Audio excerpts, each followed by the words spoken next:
नमस्कार दोस्तों, आइए जानते हैं बिहार की दिन भर की ताजा और बड़ी खबरें। वही आपने अभी तक वीडियो को लाइक और चैनल को सब्सक्राइब नहीं किया तो फटाफट से कर लीजिए। आज की पहली खबर, नीतीश के बाद चिराग और मांझी का भी वक्फ बिल पर समर्थन मिला। वक्फ संशोधन बिल के समर्थन में बिहार एनडीए एकजुट हो गया है। मुख्यमंत्री नीतीश कुमार की party Janata Dal United JDU के बाद केंद्रीय मंत्री चिराग पासवान एवं जीतन राम मांझी की पार्टियों ने भी इस मुद्दे पर केंद्र की नरेंद्र मोदी सरकार को अपना समर्थन दे दिया है। चिराग की लोक जनशक्ति पार्टी रामविलास ने व्हिप जारी कर अपने सभी सांसदों को अगले 2 दिनों तक सदन में उपस्थित रहने को कहा है। वहीं मांझी ने कहा कि जब वक्फ संशोधन बिल पास होगा उस दिन देश के हर मुसलमान मोदी है तो मुमकिन कहेंगे। ऑटो और ई रिक्शा ड्राइवर को राहत शर्त के साथ 1 हफ्ते बच्चों को ले जा सकेंगे स्कूल। तिपहिया, यथा ऑटो, ई रिक्शा आदि पर स्कूली बच्चों का परिवहन मोटर वाहन अधिनियम के तहत गैर कानूनी है। हालांकि अभिभावक अपने बच्चे को साथ लेकर ऑटो से स्कूल जा सकते हैं। बैठने की क्षमता से अधिक सवारी ढोने के कारण राज्य में लगातार 3 वर्षों में 3 बड़े हादसों हो चुके हैं। हालांकि अब भी अभिभावक और तिपहिया वाहन चालक इस नियम के प्रति जागरूक नहीं है। जागरूकता में कमी के कारण कार्रवाई करने से पूर्व यातायात पुलिस अधीक्षक अपराजित लोहान ने मंगलवार को ऑटो एवं ई रिक्शा के विभिन्न संगठनों के प्रतिनिधियों के साथ बैठक की। इस दौरान उन्होंने चालकों एवं वाहन मालिकों को 1 हफ्ते के भीतर स्कूली बच्चों को लाने और लेकर जाने पर पूरी तरह से पाबंदी लगाने की चेतावनी दी। मोहलत की मियाद समाप्त होने के बाद एमवीआई एक्ट के तहत कार्रवाई की जाएगी। जुर्माना वसूलने के साथ वाहन भी जब्त किया जा सकता है। भाजपा नेता रविशंकर बोले, कल वक्फ कहेगा पूरा हिंदुस्तान हमारा तो ऐसे नहीं चलेगा। वक्फ संशोधन बिल आज लोकसभा में पेश किया गया। इसमें जेपीसी द्वारा किए गए 20 संशोधनों पर चर्चा जारी है। लोकसभा में पटना साहिब से बीजेपी सांसद रविशंकर प्रसाद ने वक्फ बिल के समर्थन में तमाम दलीलें दी। उन्होंने संसद के अंदर लालू के 2010 के बयान को पढ़कर सुनाया, जिसमें लालू वक्फ बोर्ड पर कड़ा कानून बनाने की बात कर रहे थे। रविशंकर ने कहा, बिहार के बड़े नेता हैं, नाम आखिर में लूंगा, पहले उनको कोट करना चाहता हूं। वो उस समय पार्लियामेंट में थे, वक्फ की जमीनों पर कड़े कानून की मांग कर रहे थे। ये बिहार के पूर्व मुख्यमंत्री लालू यादव जी हैं। रविशंकर प्रसाद ने कहा, वक्फ की 8 लाख संपत्ति है, मुतवल्ली उन्हें मैनेज करता है, उसकी जिम्मेदारी होती है कि नहीं। पटना का सांसद हूं, एक सरकारी जमीन का तालाब है जहां छठ पर अर्घ्य दिया जाता है। हाईकोर्ट ने कहा कि यह सरकारी जमीन है। 1920 का एक कब्रिस्तान खड़ा है और कहते हैं कि वक्फ की जमीन है। आगे कहेंगे कि पूरा हिंदुस्तान वक्फ है, कहेंगे कि हमारे सम्राट हुए थे। यह देश ऐसे नहीं चलेगा। वक्फ का दावा करने वाले कौन थे? मैनेजर साहब की बिल्डर से साठगांठ हो गई और इमारत खड़ी हो जाती है। बदलाव जरूरी है। बिहार में 3000 नक्सली, 4000 कुख्यात की लिस्ट तैयार। पटना में मंगलवार को एडीजी मुख्यालय कुंदन कृष्णन ने पीसी की। उन्होंने जानकारी दी कि सोना लूटने वाले कुख्यातों के नेक्सस को तोड़ने के लिए बिहार एसटीएफ की टीम ने ठोस रणनीति बनाई है। 3000 नक्सलियों के अलावा 4000 जिले के कुख्यात अपराधियों का डोजियर एसटीएफ ने तैयार कराई है। उन्होंने बिहार में हाई सिक्योरिटी जेल की जरूरत होने की भी बात कही। इसके लिए केंद्र सरकार को 2 लोकेशन भी भेजा गया है। पुलिस टेक्निकल एक्सपर्ट के साथ ह्यूमन इंटेलिजेंस के तौर पर शागिर्द अपराधियों के पीछे लगी है। भोजपुर, समस्तीपुर और वैशाली के अपराधी किस्म के युवा एसटीएफ की रडार पर हैं।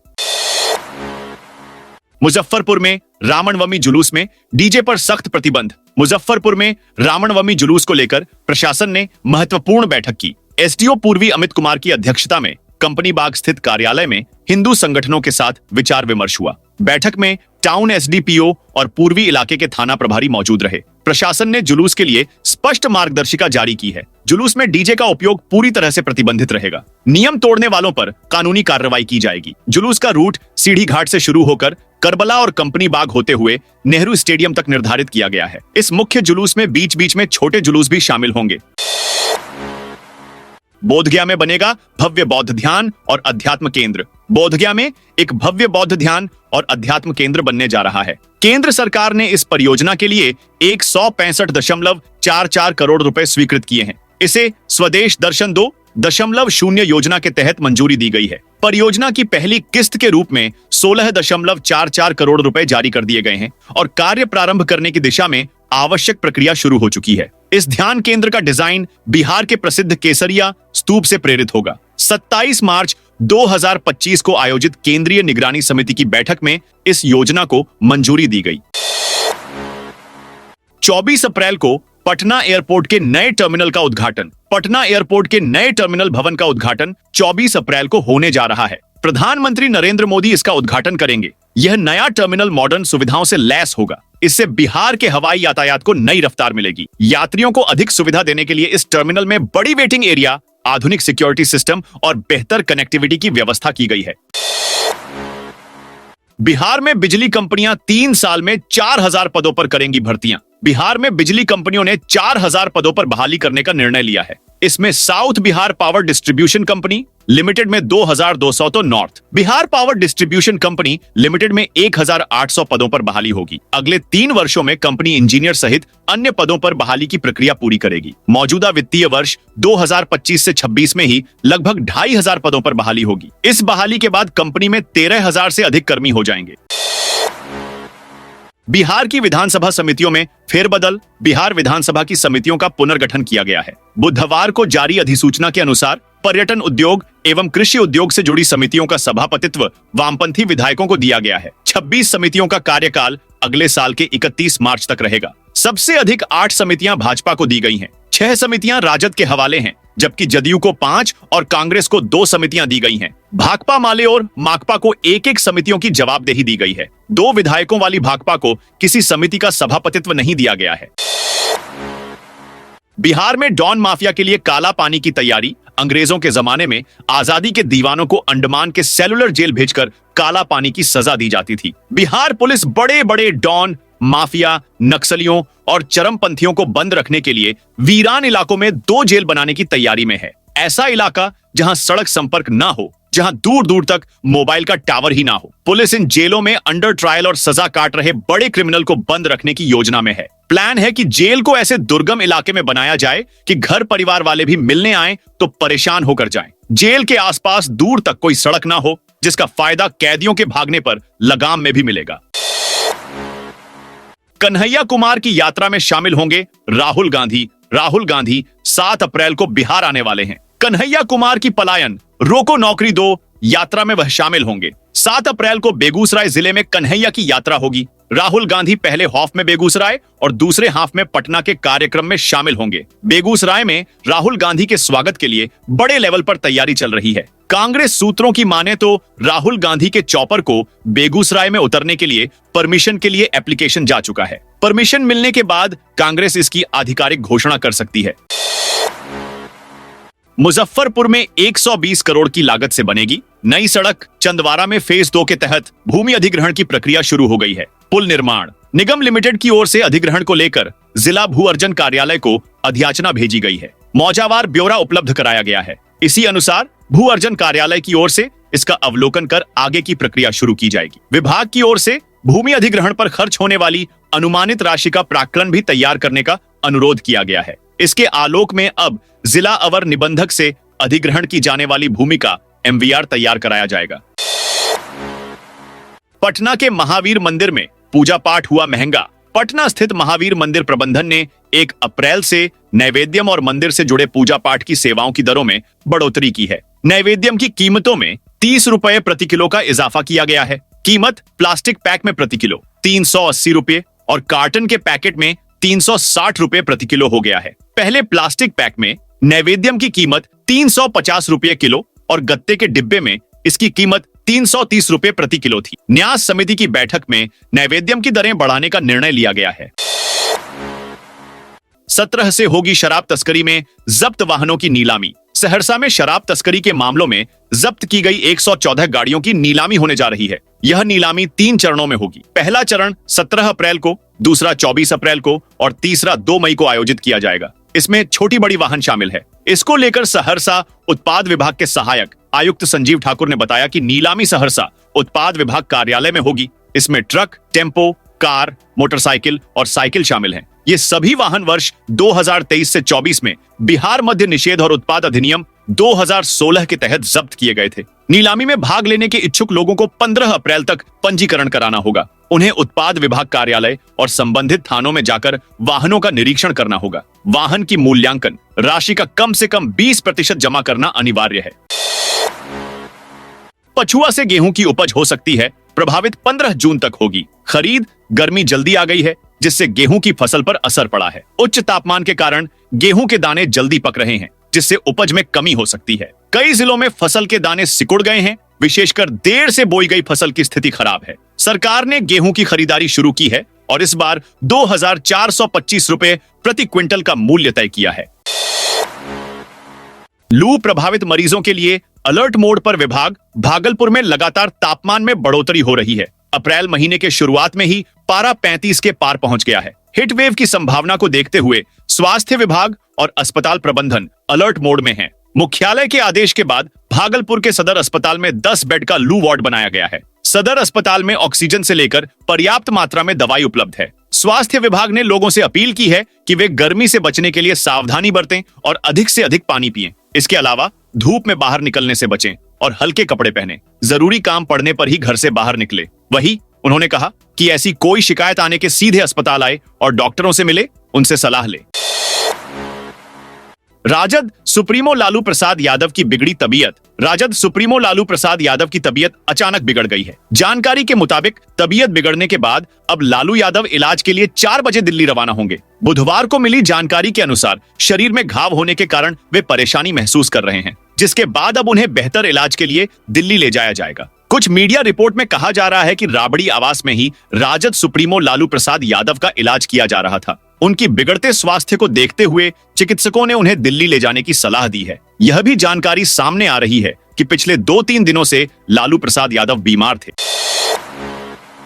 बिहार में टूट रहे पुलों को लेकर सुप्रीम कोर्ट नाराज। बिहार में एक के बाद एक पुलों के गिरने की घटनाओं को लेकर दाखिल याचिका को सुप्रीम कोर्ट ने पटना हाई कोर्ट के पास भेज दिया है। हाई कोर्ट इस पर 14 मई से सुनवाई शुरू करेगा। याचिकाकर्ता ने पुलों की सुरक्षा जांच को लेकर उठाए जा रहे कदमों की मॉनिटरिंग करने की मांग की है। निर्माण के दौरान 3 पुलों के गिर जाने के मामले में अधिकारियों के खिलाफ चल रही विभागीय जांच की भी निगरानी करने की मांग की है। याचिकाकर्ता की मांग है कि सुप्रीम कोर्ट राज्य सरकारों को सुरक्षा जांच की मॉनिटरिंग और अधिकारियों के खिलाफ चल रही जांच की निगरानी करने का निर्देश दे। लाइव लॉ की रिपोर्ट के अनुसार कोर्ट में याचिका दाखिल कर बिहार सरकार को पुलों का ऑडिट करने का निर्देश देने की मांग की गई है। याचिका में कहा गया कि इसके लिए राज्य सरकार को निर्देश दें कि वह हाई लेवल एक्सपर्ट कमेटी बनाए जो पुलों की निगरानी करे और कमजोर पुलों की पहचान करे और उनको मरम्मत कर मजबूत किया जाए। औरंगाबाद में मुस्लिम समुदाय ने किया छठ घाट की सफाई। औरंगाबाद शहर के सूर्य मंदिर के पास अद्री नदी छठ घाट पर बुधवार को मुस्लिम समुदाय के लोगों ने सफाई अभियान चलाया। इस दौरान उन्होंने घाट की सफाई कर ब्लीचिंग पाउडर का छिड़काव भी किया। इन लोगों का कहना है कि छठ पर्व पवित्रता और स्वच्छता का प्रतीक है और भगवान सूर्य सबके देवता हैं। इस अवसर पर मुस्लिम समुदाय के लोग हर साल की तरह इस बार भी घाट की सफाई में बढ़ चढ़कर हिस्सा ले रहे हैं। चैती छठ पर पटना में बदली ट्रैफिक व्यवस्था। चैती छठ पर पटना के अशोक राजपथ पर कारगिल चौक से दीदारगंज तक आम वाहन नहीं चलेंगे। जेपी गंगा पथ और अटल पथ पर भी वाहनों के परिचालन पर रोक रहेगी। पर्व को लेकर 3 और 4 मार्च को 7-7 घंटे कई मार्ग पर वाहनों के प्रवेश पर प्रतिबंध रहेगा। इन मार्गों पर छठ व्रतियों के वाहनों के आवागमन की छूट होगी। प्रशासन के छठ व्रतियों के वाहन खड़े करने के लिए घाटों को समीप 13 पार्किंग तय की है। एम्बुलेंस और आपातकालीन वाहन को प्रतिबंध से अलग रखा गया है। ट्रैफिक एसपी अपराजित लोहान ने बताया कि 60 स्थानों पर 125 यातायात पुलिस पदाधिकारी व कर्मी के अलावा 300 से अधिक पुलिसकर्मी की तैनात की जाएगी। इस दौरान वाहनों को हटाने के लिए 6 क्रेन भी लगाई जाएंगी। कांग्रेस ने बिहार में किया बड़ा फेरबदल। बिहार विधानसभा चुनाव में मजबूती से उतरने के लिए कांग्रेस अपनी तैयारियों में कमी नहीं रखना चाहती है। 18 मार्च को कांग्रेस ने अपने प्रदेश अध्यक्ष को बदल दिया था। अब नए प्रदेश अध्यक्ष राजेश कुमार राम की तैनाती की 14 दिन के अंदर ही कई जिलों के जिलाध्यक्ष बदल गए। जिन जिलाध्यक्षों पर काम नहीं करने का आरोप लगा था उन्हें हटा दिया था। इस तरह कुल 20 नए जिलाध्यक्षों की नियुक्ति की गई है। खास बात यह है कि कांग्रेस ने गया और कटिहार में 2-2 कार्यकारी अध्यक्ष बनाए हैं।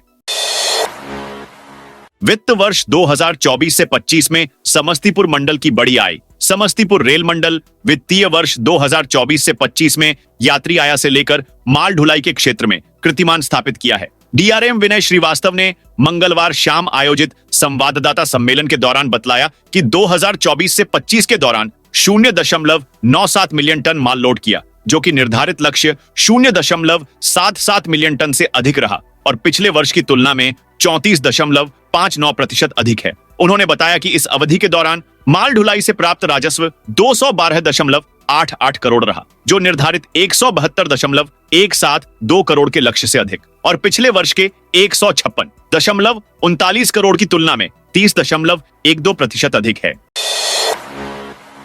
विक्रमशिला केंद्रीय विश्वविद्यालय के लिए भूमि अधिग्रहण में तेजी। विक्रमशिला केंद्रीय विश्वविद्यालय के लिए जमीन का अधिग्रहण एक समय सीमा के अंदर किया जाएगा। केंद्रीय शिक्षा विभाग के उप सचिव श्रेया भारद्वाज ने सूबे के शिक्षा विभाग के सचिव वैद्यनाथ यादव को पत्र लिखकर जमीन अधिग्रहण के लिए समय सीमा निर्धारित करने के कहा है। उक्त पत्र के आलोक में शिक्षा विभाग के सचिव अजय यादव ने जिलाधिकारी को पत्र लिखकर प्रस्तावित विक्रमशिला केंद्रीय विश्वविद्यालय की स्थापना के लिए भूमि अधिग्रहण के लिए आवश्यक कार्रवाई की प्रक्रिया में तेजी लाने व भूमि अधिग्रहण की प्रक्रिया पूरी करने के लिए एक समय सीमा निर्धारित करने को कहा है।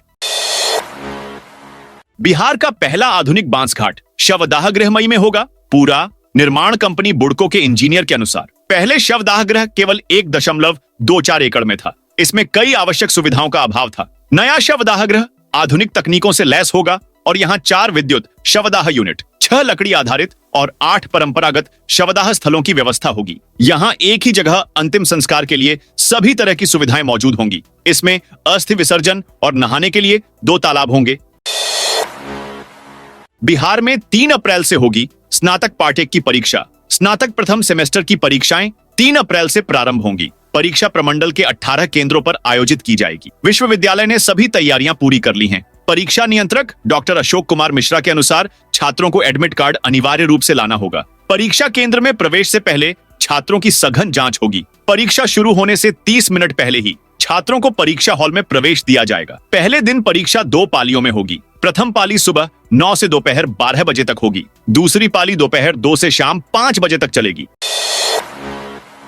कटिहार में बर्ड फ्लू का खतरा। कटिहार के दलन मोहल्ला में प्रसिद्ध मुर्गी पालन केंद्र में बड़ी घटना सामने आई है। मुर्गी फार्म में महज 2 रातों में करीब 3000 मुर्गियों की जान चली गई है। इस घटना से पूरे इलाके में बर्ड फ्लू की आशंका ने दस्तक दे दी है। फार्म के मालिक प्रदीप चौहान ने बताया कि पहली रात में 1000 से अधिक और दूसरी रात में 2000 मुर्गियों की जान चली गई है। उन्होंने कहा कि पिछले 22 वर्षों के अपने कारोबार में उन्होंने ऐसा कभी नहीं देखा। इस घटना से उन्हें लगभग 7 से 8 लाख रुपए का नुकसान हुआ है।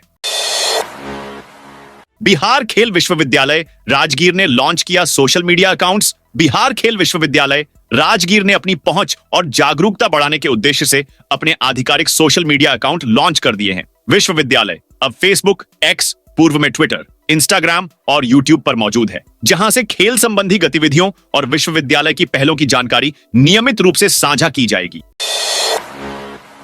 पटना स्मार्ट सिटी अपनी परियोजनाओं से कमाई करेगा। इसके लिए नए सिरे से तैयारी शुरू कर दी गई है। स्मार्ट सिटी मिशन के तहत अब केंद्र सरकार राशि मुहैया नहीं कराएगी। पटना में चल रहे 10 प्रोजेक्ट को चयनित किया गया है, जिससे स्मार्ट सिटी को आत्मनिर्भर बनाया जा सकता है। विभिन्न परियोजनाओं से राजस्व की वसूली के लिए नई व्यवस्था तैयार की जाएगी। करीब 930 करोड़ के प्रोजेक्ट शहर में चल रहे हैं। स्मार्ट सिटी प्रबंधन ऐसे प्रोजेक्ट को चयनित करेगा जिसमें आय की संभावना दिखाई दे रही है। नई व्यवस्था के लिए स्मार्ट सिटी बोर्ड की बैठक में निर्णय लिए जाएंगे। कमाई बढ़ने से नई सुविधाएं विकसित करेगा smart city. Patna smart city की कमाई बढ़ने के बाद शहर में विभिन्न आधुनिक सुविधाओं को विकसित किया जाएगा। रिटायर अभियंता अशोक कुमार ने बताया कि चूंकि कॉरपोरेशन के तौर पर स्मार्ट सिटी काम करेगा, ऐसे में इसे सस्टेनेबल बनाना जरूरी होगा। साथियों, ये थी बिहार की दिन भर की ताजा और बड़ी खबरें। आपने अभी तक बिहार समाचार चैनल को सब्सक्राइब नहीं किया तो फटाफट से कर लीजिए, ताकि बिहार की खबरें सबसे पहले आपको मिले।